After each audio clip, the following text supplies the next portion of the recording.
hanger, Well, the cliffhanger. Oh, so I got up and I walked out of this meeting, right? So they went berserk. They called Grant Tinker. What is he doing? You know.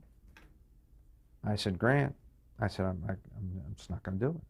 And Grant got a little pissy at me. You know, he got mad at me, and I really did. It was the first time Grant and I ever actually had a bit of a conflict because I was digging my heels in, and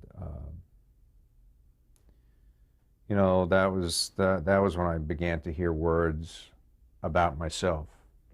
He's arrogant. He's this. He's that. Blah, blah, blah, blah, blah. And my attitude was, call me what you will, but I know that I've got a great project here, and I don't know how many great projects there are going to be in my life, and I'm not going to screw this one up. I'd rather not do it. And they folded.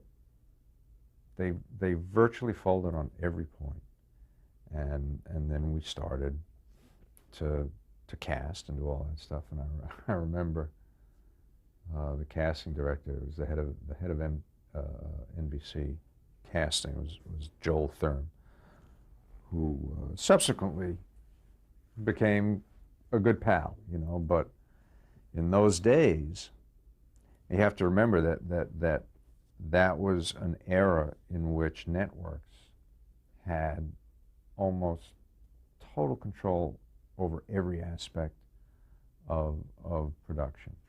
They had casting approval, they had writer approval, they had story approval. You know, you had to pitch them everything. And here we had sort of in an impetuous moment from a network floundering in last place, extracted the promise of creative autonomy. And I knew that I had something unprecedented, you know, in terms of just that kind of control. And I wasn't going to give it up, because I knew if I gave it up, I'd never get it back. Why do you think they gave it to you? Well, because they wanted this pilot from us. That's why. And I don't think they really considered the consequence of what they were giving us. So now I go on and I find all these actors that I fall in love with. Bruce Weitz, who I'd always wanted to work with again. I'd gone to college with Bruce. You know, Michael Conrad from Del Vecchio. My friend Jim Sicking was an old friend of mine. Keel Martin, who had worked for me in a previous, I think on Paris actually. So I had this whole group of actors that I'd sort of squirreled away in my brain that I knew I wanted to work with. Did you write for them, in terms of some of them?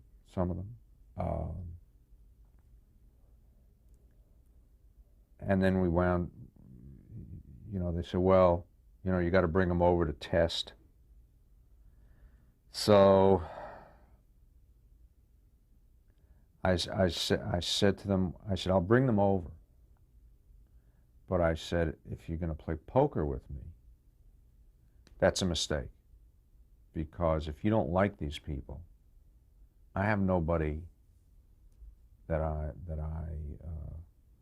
I'm prepared to replace any of them with. So now we bring them all over, and I hear that Joel Thurm has said, I mean, he didn't say it to my face, so I can't tell you that for sure he said it, but I hear that he said, they're all too dark. You know, everybody's dark. None of them are pretty. None of them are good looking. They're all too dark. He says, you know, I'll see this cast in this show over my dead body, or something like that. So I said to them, fold it. This is my cast, you know, and if you don't want to go with this cast, that's your right. I can't make you go with this cast, but I don't have to make the show for you either. And so that went away. And then we made the show. And we had a whole bunch of ancillary characters, you know, who were not originally conceived of as regulars, uh, who we loved so much in the pilot, you know, that we made them regulars.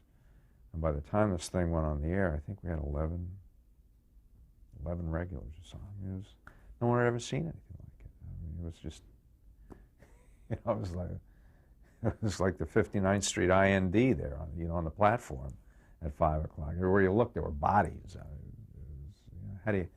No one had ever seen that many characters all squished into a frame of film on television before. It was kind of cool.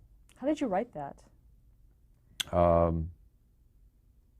We just did. We wrote everything. Everything was scripted. You know, if you know what the basic script format looks like. On our scripts, we had double columns of dialogue because we scripted everything in the background. Everything in the background. Because as the concept for the series, separate and apart from the pilot, evolved, what we realized is that we had so many characters that the only way to service all those characters was to have multiple storylines. The only way to service multiple storylines was to let them spill over into subsequent episodes. And so what you realized was that half the time, things that were going on in the background were in fact the elements of stories and character relationships that would emerge in the foreground 2 episodes from now. So we just scripted everything. We left nothing to chance. And it was pretty amazing. I mean, it was a teeming world. When in fact, when I look at all, I have a hard time looking at the show now. When I look back on it, it feels so unrealistic to me. But it was extraordinary in its time. It really was. It just changed the rules of TV, which is what I always loved about it. It just busted all the rules. We created a language that really didn't exist because we knew we'd need. You know, what I was able to finally do with NYPD Blue 10 years later, 11 years later, I couldn't do then. So we created a euphemistic language that suggested the sort of raunchiness of the cop world, and it worked. You know? But at its core, it wasn't a cop show. At its core, it was a people show. It was just about these people and how they managed to survive in an environment in which they had an impossible job to perform. I mean, literally an impossible job to perform. You know, keeping the lid on you know. There's an old expression, you know, something that you call a blivet, which is 10 pounds of crap in a 9-pound bag. You know, and thematically, that's what we always felt the world of Hill Street was, where here were these cops who, you know, who were trying to keep the lid on 10 pounds of crap in a 9-pound can, and that created the incredible push-pull tension of that series. And you know, we did stuff in that show that I'd never seen before anywhere. You know, we stuck intensely powerful melodrama side by side with almost slapstick, farcical, fall-down clowning. You know, you'd say, hey, you can't do that. I mean, it's absurd. Well, it was, and it worked. And it took audiences a full year to figure out what the hell we were doing. And then once they got it, whew, you know, we were off to the races. How were you able to maintain that balance? I don't know. I have no idea. It was such a tumultuous environment. I don't know how we did it. Everybody was, first of all, you know, you talk about the early 80s. Cocaine was rampant in our business. I was so naive because I never did drugs. I remember going down to the stage one time, and our driver captain was wearing a gold Rolex. Where does a Teamster make the kind of money to have a gold Rolex? He was a guy selling drugs to everybody on the set. So it took us a year or so to clean all that stuff up. But there were terrible, huge tensions on the set. Michael Conrad was an impossibly difficult man. Keel Martin was a drunk and a cocaine addict, and for sport would poke at Michael Conrad just to provoke him, because he was Michael was as big and scary as he was a very fragile man, and personalities were just so volatile. And Mike Kozel and I had real conflicts with each other that were not pleasant. And it's like everywhere you looked, everybody was banging heads. And yet somehow out of this intense focus and energy and conflict and whatever, this show emerged, because I think all of us were at a moment in our lives where we're sort of all of an age, where none of us had ever had any significant success, but all of us had had a lot of experience. And the sort of collective was extraordinary.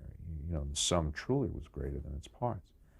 And I, to whatever extent I credit myself at the time,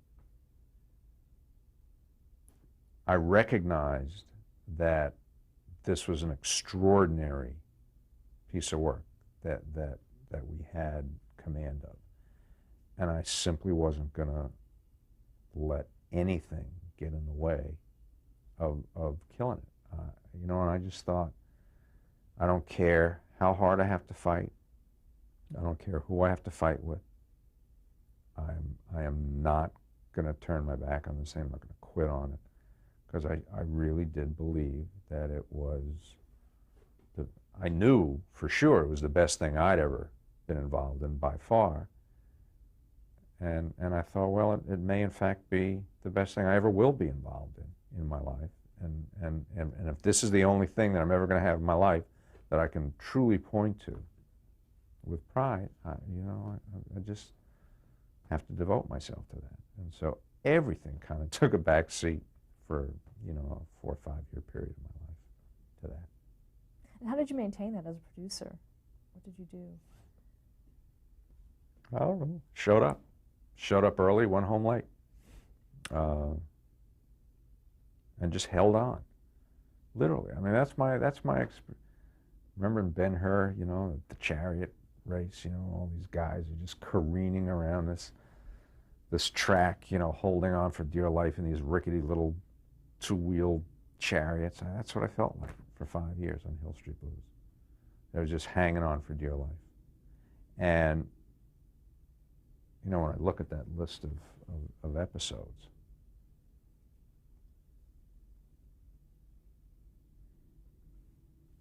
I can't believe that we did what we did. It was incredible. But there it is. And I suppose, if you talk to a John Wells in the first year or two of ER, he'd probably have the same experience. There's something that is truly magical when you catch lightning in a bottle. And, you got to hold on. And you got to fight. You got to fight very hard. So every day of my life, I was fighting something. Usually the network. About, broadcast standards was a battle every day for 5 years. Honest to God. Who did you deal with? Censors, various over the years. There's a guy over there by the name of Maury Goodman. He's a good guy, I like Maury a lot. And it was always sort of like, don't kill the messenger, because broadcast standards ultimately is network policy set at some of the highest levels of a network. You know, and the person who delivers the mail isn't the person responsible for the policy, but oh God, I just went to war with them every day. What about Fred Silverman, who was president of NBC at the time? How did that work out with him? Well, Fred only lasted another year or so. Fred was great. I mean, he was such a staunch supporter of Hill Street, and you know, he picked the show up early, which was unheard of for a show that was as lowly as we were in the rankings. You know, I think we were the lowest rated show ever to get picked up for a second season. And Fred, when he picked us up, he sent me a copy of the NBC press release, and he hand scrawled across it, "You're going to sweep the Emmys and go on to become a big hit." Fred, a little happy face, you know, and it was prophetic. That's exactly what happened. And he was gone. What about working with Brandon Tartikoff? Brandon Tartikoff became a really terrific friend, and that was a surprise for me, because I generally didn't like network folks, and even if I liked them, I felt it was not in my best interests professionally to get chummy with folks at the network, because inevitably, you know, feelings of friendship I felt, would compromise what had to be by definition an adversarial relationship. And in spite of that, you know, Brandon and I became fast friends. He was so bright and so creative, and so generous, you know, in acknowledging what he did and what you did, and not getting in your way. And he never did get in our way. You know, when I was fired at MTM, I had an NBC series commitment that I brought with me to 20th Century Fox. And I had lunch with Brandon, and I said, you know, I got a couple ideas. I said, I got an idea for a law show. I got an idea for this. I got an idea for that. What do you want? He said, you're the drama guy. He said, I'm good at comedy. He said, but you're the drama guy. He said, anything you want to do, that's what we'll do. You know, you choose. So I decided to do the law show. And I went over to pitch it at NBC to a room full of executives. And Brandon is sitting at his desk in the corner. Brandon was a sly, you know, he was a sly devil. So I go in there and I lay out my concept for LA Law. And I'd really thought it through. I mean, I had it. I knew exactly what it was. I knew who all the characters pretty much were. I knew what its underpinnings were. I knew where it came from. I mean, so I was able to put a pretty coherent presentation verbally on the table for them. And they jumped all over me. Well, law shows don't work, and when was the last successful law show, and, you know, Perry Mason, and, you know, was the last one, and then that wasn't a law show, that was a mystery show, blah, blah, blah, blah, blah, blah, blah, and talking heads, and yap, yap, yap, and, you know, it'll never work. And, you know, I'm reeling here. I'm fighting for my life. After about 20 minutes, you know, bobbing and weaving and hooking and jabbing with these idiots. And Brandon, who had not said one word, just sat there and listened and watched, you know, like this. And I said, well, I like it. Let's just do it. Boom. End of story. But I just think he was having a good time watching me, you know, get smacked around. And then he just left me alone. Left me alone. And we did LA Law. We did LA Law the same way we did Hill Street. Let's go back to Hill Street, 'cause we still have quite a bit to cover on that. Okay. I want to talk about some of the trademark elements of the program. The first being the look of it, the gritty look. How did that come about? Well, the director of the Hill Street Blues pilot and the subsequent 4 episodes was a guy named Bob Butler, and we had become enamored of a documentary in black and white called the Police Tapes that had been shot in New York up in the Bronx. You know, and it was a pretty raw, gritty video.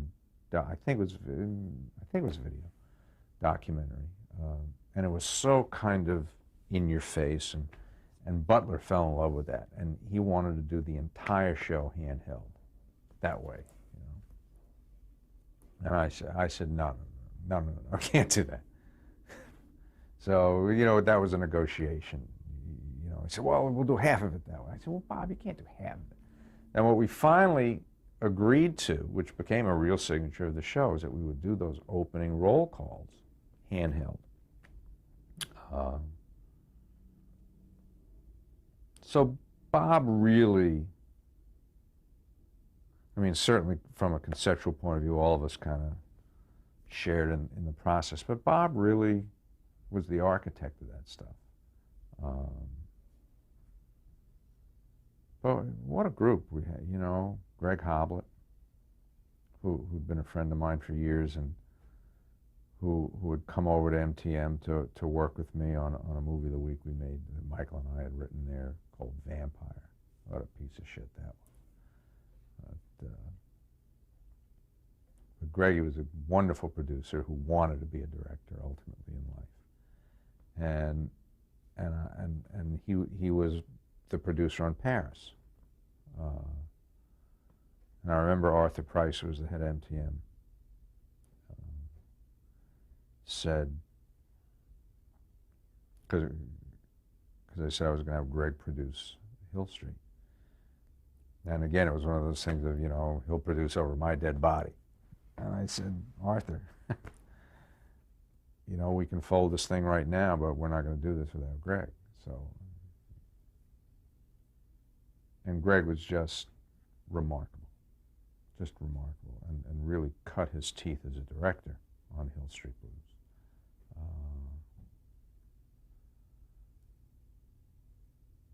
And again, we were all sort of the same age, you know, and God, we just caught a wave of writers.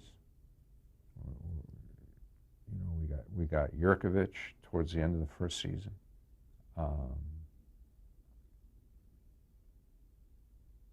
We got Jeffrey Lewis the next season. We got Milch the 3rd season. I think in the 2nd season, I got a wonderful, strange writer by the name of Michael Wagner, who subsequently died.